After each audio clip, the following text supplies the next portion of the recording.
प्रधानमंत्री नरेंद्र मोदी सामने खड़े होते हैं। उसी रात कैबिनेट कमेटी ऑन सिक्योरिटी की मीटिंग बुला ली जाती है। वासे ने उसे 50 लाख पाकिस्तानी रुपये दिए। ये घर सईद के घर से बेहद नजदीक था। रॉ के एजेंट नावेद के घर आने जाने लगे। नावेद के खाते में 15 करोड़ रुपए ट्रांसफर कर दिए जाते हैं। अफगानिस्तान से एक आदमी को चुपचाप पाकिस्तान लाया गया। धमाके की आवाज सुनते ही सईद पूरी तरह घबरा जाता है।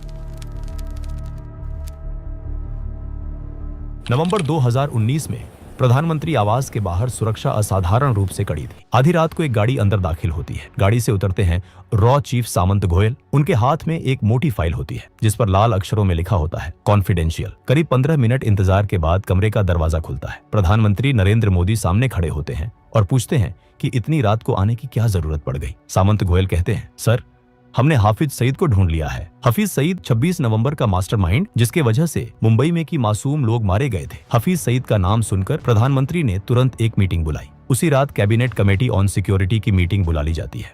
टेबल पर प्रधानमंत्री नरेंद्र मोदी, गृह मंत्री, विदेश मंत्री, NSA अजीत डोभाल और रॉ चीफ सामंत गोयल मौजूद होते हैं। गोयल फाइल खोलते हैं और हाफिज सईद की तस्वीरें, वॉइस सैंपल और इंटेलिजेंस रिपोर्ट्स सामने रखते हैं।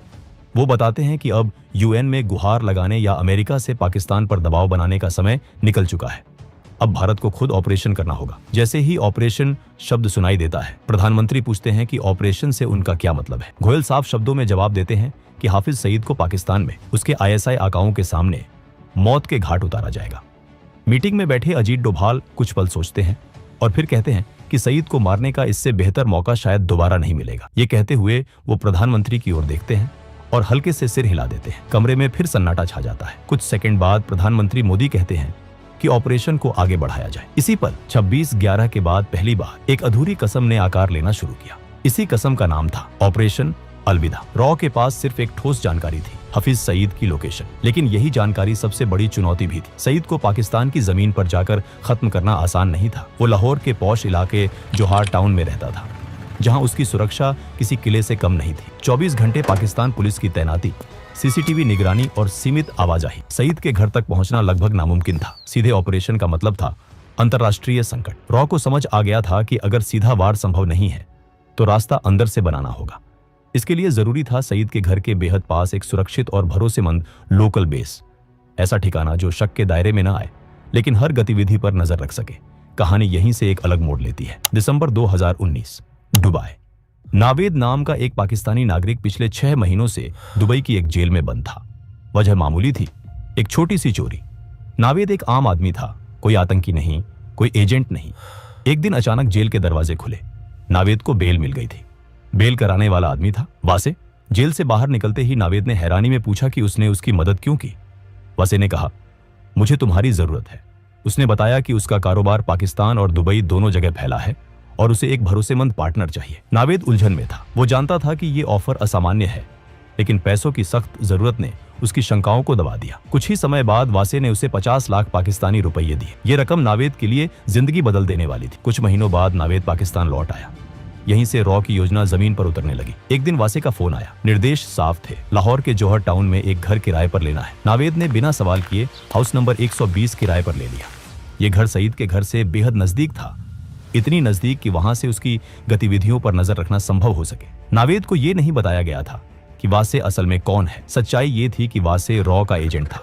जो बेस रॉ महीनों से ढूंढ रही थी वो अब नावेद के घर के रूप में मिल चुका था। इसके बाद रॉ के एजेंट अलग अलग समय पर नावेद के घर आने जाने लगे, कभी कुछ दिनों के लिए, कभी कुछ हफ्तों के लिए। नावेद ने कभी सवाल नहीं किए, वो वही करता रहा जो वासे कहता था। अगले 6 महीनों में रॉ के एजेंट्स ने हफीज सईद की हर गतिविधि को बेहद बारीकी से ट्रैक किया। उसके घर के बाहर क्या हो रहा है, घर के अंदर कौन आ जा रहा है, किस समय कौन सी हलचल होती है, ये सारी जानकारी मिनट दर मिनट दर्ज की जाती रही। जौहर टाउन में बना वो गुप्त ठिकाना अब पूरी तरह काम करने लगा था। ये सारी इंटेलिजेंस लगातार भारत भेजी जा रही थी। दिल्ली में बैठे रॉ चीफ सामंत गोयल हर अपडेट पर नजर रखे हुए थे। ऑपरेशन अब अपने आखिरी चरण के बेहद करीब पहुंच चुका है। इस दौरान एक बात किसी के ध्यान में नहीं आई। नावेद हफ्ते में एक बार अपने परिवार से मिलने जाता था। ये उसकी सामान्य दिनचर्या का हिस्सा था, इसलिए रॉ के एजेंट्स ने इस पर ज्यादा ध्यान नहीं दी। उन्हें लगा कि ये एक आम आदमी की आम जिंदगी है। अब प्लानिंग लगभग पूरी हो चुकी थी। लोकेशन, टाइमिंग, सब कुछ तय था। बस एक आखिरी कड़ी बाकी थी। कुछ ही दिनों बाद वासे का नावेद को फोन आया। उसने नावेद को दुबई आने को कहा। वजह नहीं बताई गई। दुबई में दोनों की मुलाकात होती है। बातचीत के दौरान वासे अचानक एक गंभीर सवाल करता है। वो कहता है क्या तुम्हें नहीं लगता कि पाकिस्तान जिन आतंकियों को पनाह देता है वो गलत है? नावेद बेपरवाही से जवाब देता है, इससे हमें क्या फर्क पड़ता है, वो तो हमारे दुश्मन हिंदुस्तानियों को मारते हैं। वासे कुछ पल चुप रहता है, फिर वो कहता है, मैं एक यहूदी के लिए काम करता हूँ। 26/11 हमले में उस यहूदी ने अपना पूरा परिवार खो दिया था। अब वो तुम्हारे पड़ोसी हाफिज सईद को मारना चाहता है। ये सुनते ही नावेद हैरान रह जाता है। उसके लिए ये सब किसी फिल्मी कहानी जैसा था। वासे आगे कहता है, मुझे सईद को मारने में तुम्हारी मदद चाहिए। नावेद को ये बात मजाक लगती है। वो साफ कहता है कि वो इसमें शामिल नहीं होगा, लेकिन वासे उसे एक और ऑफर देता है। अगर वो मदद करता है तो उसे अपने पूरे परिवार के साथ अमेरिका में बसाया जाएगा, साथ ही करोड़ों रुपये भी मिलेंगे। नावेद के सामने अब जिंदगी का सबसे बड़ा फैसला था। एक तरफ डर, दूसरी तरफ पैसों और सुरक्षित भविष्य का लालच। काफी देर सोचने के बाद आखिरकार नावेद हाँ कह देता है। इसके कुछ ही समय बाद नावेद के खाते में 15 करोड़ रुपए ट्रांसफर कर दिए जाते हैं। ये इस बात का संकेत था कि अब पीछे हटने का कोई रास्ता नहीं है। अब ऑपरेशन अलविदा अपने अंतिम मोड़ पर था। कई हफ्तों की गहन सोच विचार और जोखिम के आकलन के बाद रॉ एक निर्णायक नतीजे पर पहुंची। तय हुआ कि हाफिज सईद को कार बम के जरिए निशाना बनाया जाएगा। नावेद के घर में रह रहे रॉ के एजेंट्स ने चुपचाप एक काली टोयोटा कोरोला खरीदी। इसी गाड़ी के भीतर 300 किलो RDX भर दिया गया। पूरा काम इतनी सफाई से किया गया कि किसी को शक तक नहीं हुआ। इस कार को नावेद के घर से कुछ दूरी पर एक अंडर कंस्ट्रक्शन बिल्डिंग में पार्क कर दिया गया। वहां न चौकीदार था न कैमरे। इस कार के बारे में नावेद को बिल्कुल पता नहीं थी। अब रॉ के सामने सबसे बड़ा सवाल था, इस कार को सईद के घर तक कौन ले जाएगा? यह ऐसा काम था जिसमें ड्राइवर का जिंदा लौटना लगभग नामुमकिन था। रॉ को एक ऐसे इंसान की जरूरत थी जो पैसों के बदले अपनी जान देने को तैयार हो। कुछ ही समय बाद अफगानिस्तान से एक आदमी को चुपचाप पाकिस्तान लाया गया। वो बेहद गरीब था, लेकिन एक बात साफ थी, वो मरने से नहीं डरता था। उसे भरोसा दिलाया गया कि ऑपरेशन के बाद उसके परिवार को बड़ी रकम दी जाएगी। अब नावेद के घर में कुल 4 लोग थे, 3 रॉ एजेंट और 1 अफगानिस्तानी। नावेद ने कभी नहीं पूछा कि ये लोग कौन हैं, कहां से आते हैं और क्या करते हैं।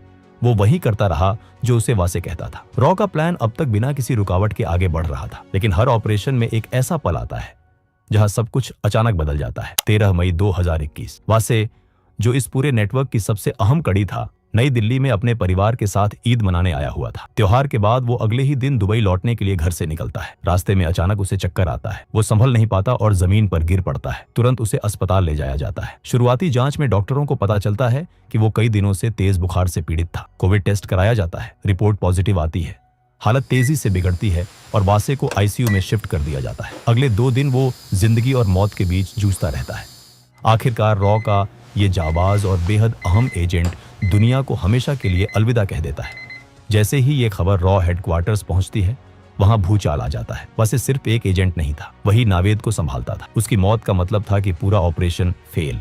वही दूसरी तरफ नावेद की आदत थी कि वो हफ्ते में एक बार अपने परिवार से मिलने लाहौर से बाहर निकलता था। लेकिन इस बार कहानी कुछ और ही थी। इस बार नावेद की गाड़ी सीधे एक हाई रैंकिंग ISI ऑफिसर के घर पर जाकर रुकी। असल सच्चाई ये थी कि नावेद कभी पूरी तरह ईमानदार नहीं था। वो शुरू से ही वासे पर शक करता आ रहा था। शुरुआत में ये शक हल्का था, लेकिन जैसे जैसे वक्त बीतता गया, ये शक गहराता चला गया।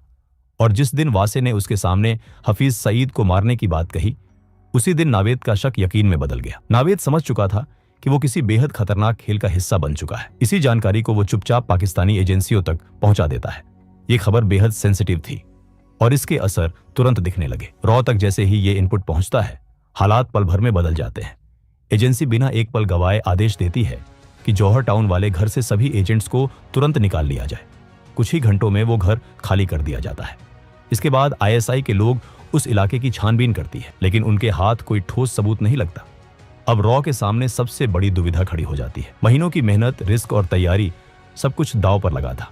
सवाल सिर्फ एक था, क्या ऑपरेशन को आगे बढ़ाया जाए या यहीं रोक दिया जाए। इस गंभीर मुद्दे पर एक बार फिर रॉ की एक अहम मीटिंग होती है। मीटिंग में देश के प्रधानमंत्री नरेंद्र मोदी भी मौजूद होते हैं। आखिरकार फैसला लिया जाता है, ऑपरेशन जारी रहेगा। अब कहानी अपने अंतिम अध्याय में दाखिल होती है। जून 2021, लाहौर, सुबह के ठीक 11 बजे। रॉ के एजेंट्स अफगान युवक को पूरी सावधानी से ISI की नजर से बचाते हुए उस अंडर कंस्ट्रक्शन बिल्डिंग तक लाते हैं। यही वो जगह थी जहां पहले से विस्फोटकों से भरी काली कोरोला गाड़ी खड़ी थी। युवक को एक बार फिर पूरा प्लान विस्तार से समझाया जाता है।